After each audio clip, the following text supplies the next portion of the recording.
Hi, everyone. Hi, ladies. Hi, Hi, Ru. How are you guys doing? Yeah, getting chilly. It's getting cold. Getting cold. Very cold. Getting cold. Yeah, getting cold. But Unexpectedly. I'm enjoying the long nights. I Oh, am yes. enjoying the long nights. You still have to wake up at the same time. That's you know the thing, that. right? I am really enjoying the long nights. But you can actually feel they are getting longer. Yeah. So yeah, Oh, are they? we'll take any win from Yeah, that's true. Make some lemonade yeah. out of these lemons. Definitely. Okay, so we're going to continue with our episode 13. 13, Episode yes. 13, Wow. yeah. Yeah. And today... Grateful for that. Okay. Grateful. We can see you have a teenager. You have a teenager in the house. We can see. They're clocking it everywhere. So Wimbai is going to share with us on this episode. All right. Thank you so much, Ru. Yeah, ladies, it's been, I don't know, how do you feel like your seasons? How's your seasons going? Because I feel like, this season sometimes it's a lot. It is a lot going on in the world, a lot going on even in the families. And I'm like, has it always been like this, or is because we are older now? We have, I don't know, how is your seasons going? And there's nothing new under the sun. Yes. Thank you for script.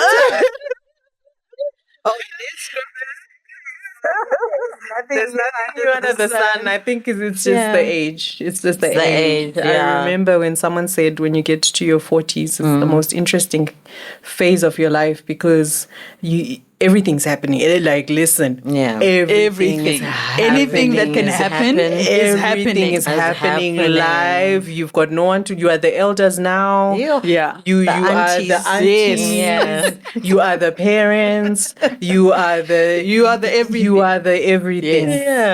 Yeah, and so No, but God is with us. He is for us. So we will push. He will through. never leave us. So today I will be sharing from the book of Exodus, and that's chapter 17. I'll read from verse 10 to 12. So it says, So Joshua fought the Amalekites as Moses had ordered, and Moses, Aaron, and Hur went to the top of the hill. As long as Moses held up his hands, the Israelites were winning, but whenever he lowered his hands, the Amalekites were winning. When Moses' hands grew tired, they took a stone and put it under him, and he sat on it. Aaron and Hur held his hands up, one on one side, one on the other, so that his hands remained steady till sunset. So Joshua overcame the Amalekite army with the sword. So this is Exodus. I might be joining Ru in becoming in the Old Testament because Exodus is so it's mind It's blowing. right there. It's right at the there. start. It's right there. So as I was reading Exodus 17, you will realize that just shortly before we get to the battle with the Amalekites, the Israelites had been giving Moses a headache regarding, we are here in the desert, we have no water. Yeah. And as What usual, must we do? What must we do? And as usual, Moses goes to the Lord and says, Lord, I'm here, your people, they have started. What do we do? And God did a miracle, as he did at that time, and there was water in the desert. Yeah.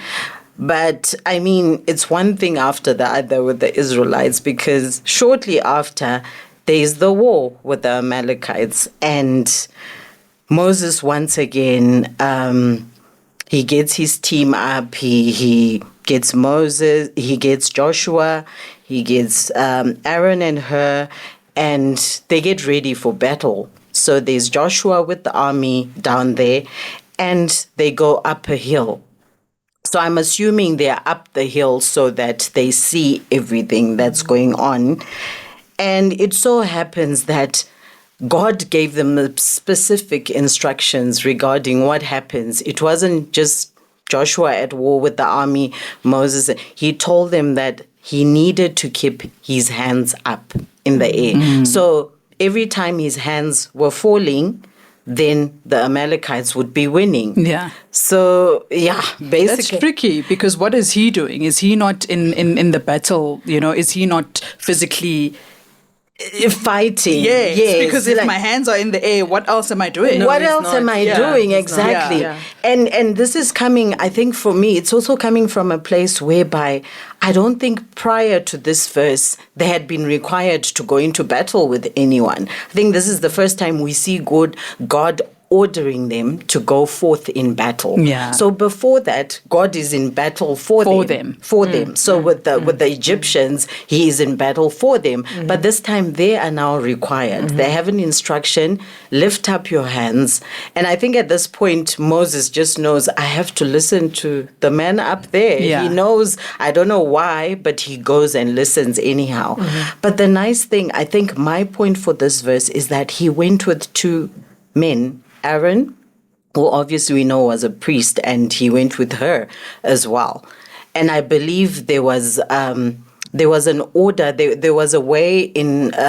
There was God was trying to prove something to him in him having go up the hill with Aaron and her. Because I think if you read the previous chapter, it was usually God just talking to Moses. You go and do this. You go and do this. But now we've got Moses with the help of two men alongside him. And we hear that he got tired at some point.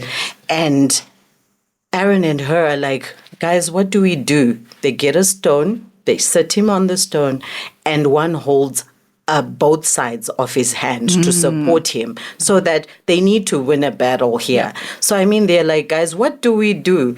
So that's the point I like. Like, who is with you in times? Battle? Who is with you in battle? Yeah. Who is with you in times of, like, I mean, we are living in an age where people are so self-centered. Like, you get to, this got me thinking, like, who is supporting you in your battles? Yes, because we hear that the battle went on, I mean, till sunset, but it says that his hands remained steady. Till sunset, imagine, from morning till sunset, people are in battle. And God says, the moment they go down, and his friends were like, we are here for it. We are here for you, Moses. We are going to hold you up. And it says that Joshua overcame the army, and I don't know, there's so much to unpack here, because there is Moses with his, like you said, like he's up there, he's not actually in the battle. Yes. But now we read, but we know that he is actually in the... Following an instruction. For an instruction. And I think you go further to read in the Bible. I think raising up your hands is a sign of surrender.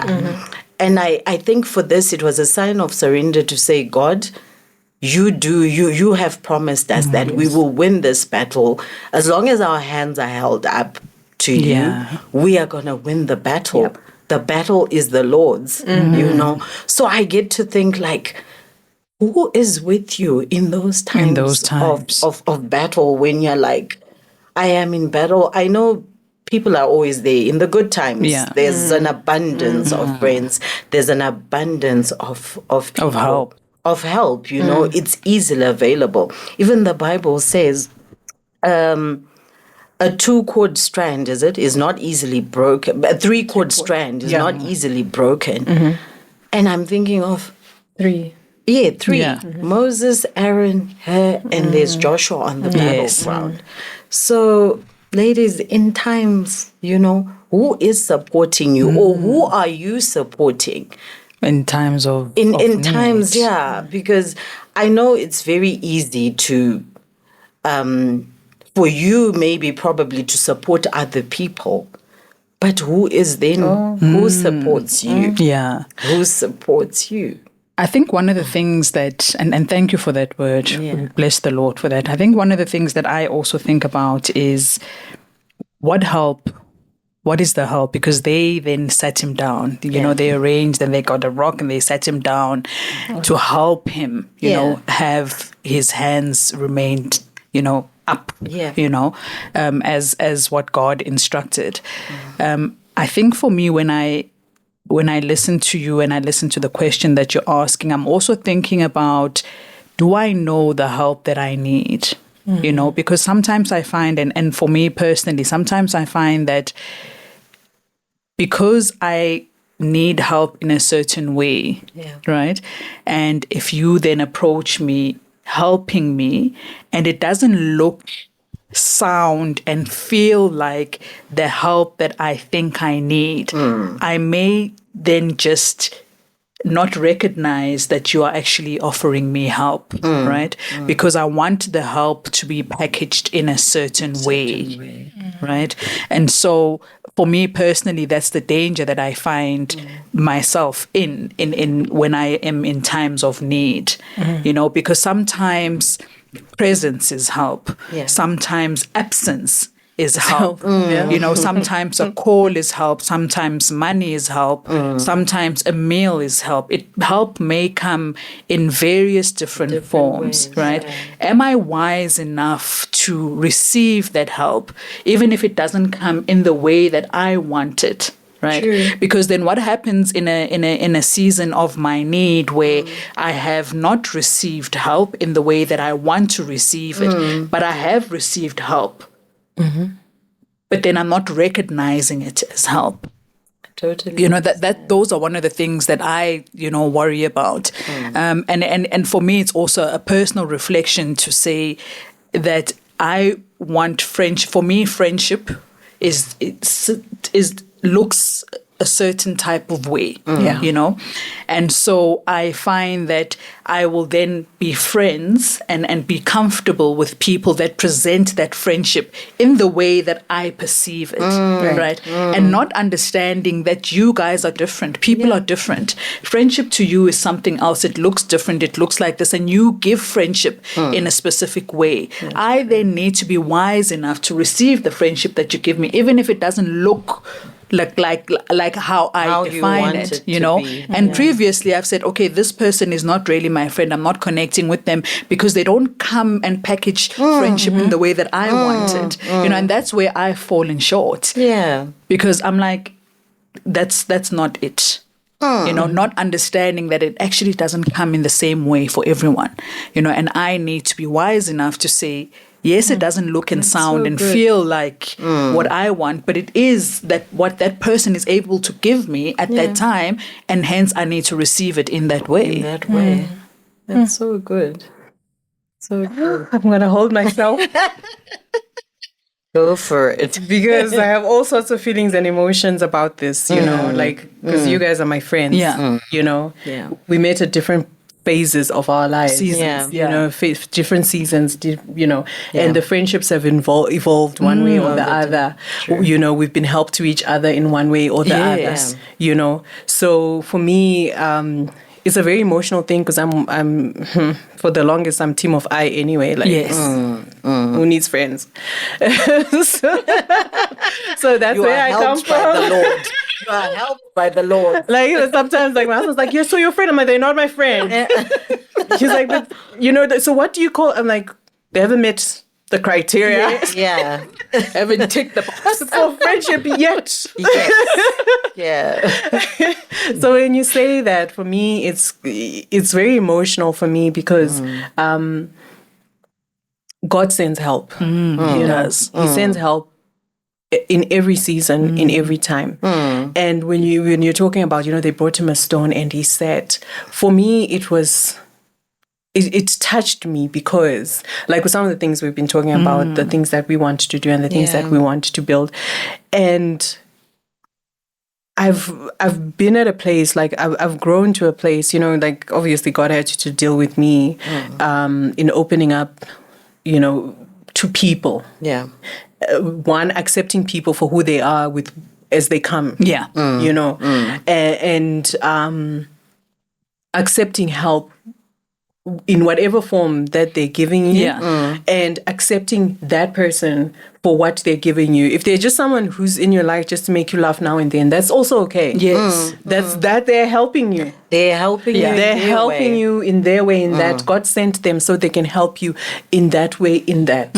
You know, and there'll be some friendships that were literally 6 months and it just fizzled out. Yeah. They helped you In that season. in that time, and that's okay. Yeah. And part of having a steady, healed heart is being able to understand, because one of my issues was the fear of hurt. Yeah. Hurt from friendships, right? Yeah. From people, because people are people, they're going to hurt you now and then, whatever. So but growing to have a heart that says, I'm open to anyone that God brings into my life. Yeah. Whether it's for a season, whether it's for a lifetime, whether it's for a chapter. Yeah. And so that allows you to be very purposeful in your relationships and intentional in your relationships. True. As long as you are trusting God to order your footsteps. And, maybe sometimes you let in someone that you weren't supposed to and they hurt you. Yeah. That's life. Yeah. And it's okay. And that's a learning Because also. it's a learning. You learn there's a something learning from that. yeah. And you because God holds us. He holds our hearts. So I can still go back to God and be like, God, they really hurt me. That was hard. They really hurt me. Please help me to forgive, help me to heal, and let me learn what I needed to learn from that lesson. Yeah. So those are just some of the things that I've had to learn to be able to know, to open up again, open up to friendships and open up to help. That's true. Because we always want to dictate, like what you're saying, who can come in my circle. Yes. But you don't know what you need. And you don't know when you're going to need Yeah. it. Sometimes God will send you someone into your circle that will help you 6 months from now. They may just look like they're just around, but you don't know they're going to play a pivotal role. Yeah. And you 6 don't months know. from now, you don't know. Yeah. You just know they're around. I don't know. This person just likes me. I don't know. They keep inviting me to stuff. Yeah. I don't know. So I think the important part is to be open to whatever God is doing, in that we season. can't dictate, because I think the part of us wanting to dictate is the part of us that wants to protect ourselves. Yeah. Protect ourselves from hurt, Yeah. protect ourselves, and a little bit of pride, because you can't come into my space. You don't meet Yes. the criteria. So those are things that we need to deal with, so that when help comes. I mean, I have people that are not like the nicest people in the world, but they have been the most helpful people in my life. You know what I mean? So God can send anyone, anytime, anyhow, in any form, for them to help you and for you to help them. That's true. Anytime. Yeah. And as children of God, God's intention is not for us to keep people out. That is not who God is. No, He is love. And we must, He's love. Yeah. And it goes both ways. Yeah. And if we are looking to see which friendships are going to benefit us, or who can come in my life to benefit, or, we've missed the point. Definitely. Because it's We a have. two-way street. That's so good. It's a two-way street. You don't know what this thing is going to do for someone 6 months from now, 3 months from now. We don't know. Wait, you're so right. And even as you're saying that, I think as I was reading this, I was like, may God also give us wisdom as friends or in our friendships, because I'm imagining there's Aaron and Hur here. They know that Moses is helped by the Lord. But they did not get an instruction to get the stone from the Yes, Lord. that's true. That is wisdom. Like our friend here, he can't make it anymore. Yeah. So obviously that is not God. God did not say, Aaron, Do this. get a stone. Yeah. This is like wisdom. May God give us wisdom to know, like, even without our friend saying anything, without that person saying anything, to give you the wisdom. I've had moments where I'm like, God is putting somebody on my heart. Like, call them, Yes. like check up on Yes. them. Only to then, like, hear the word of the Spirit and do what He's saying. And you call them, and you actually find that you call them at the right time. And you've said the right and things. you said the right Yeah. things, and they came out of whatever issue they were going on, Yeah. whether it's relational, whether it's like health issues, whatever it might be. But God sends help at the right time. It also gets me thinking of the friends in Luke who made sure, like, in that whole, crowd, they were like, guys, we're opening the roof. We are letting the guy down. Imagine having friends like that. And it's, I said it's in a culture where like, there's a cancellation of friends. Yeah. The other day I was laughing in Connect group when they were like, guys, we block people. Somebody was saying, no, me, I remove. And I mean, no offense to anybody, but I mean, like you said, we are called to love. Despite what the other person might be. And maybe they're not there, like she said, they're not there for your whole life. Yeah. It's a season where you are called to help. And this was a season for these guys to come in and help. They were not always helping, They were not always there to help, but they were like, we are here. We are going to help Moses get through this war. We want to win this battle. They collectively came through. So it's the wisdom to be also a good friend. Even if you're not getting anything from it, but just that wisdom as to ask God, like, why am I here in this person's life? How can I help this person? How can I help? So. And I'm actually thinking about two things now, and I'm hoping that we have time for that. I'm thinking about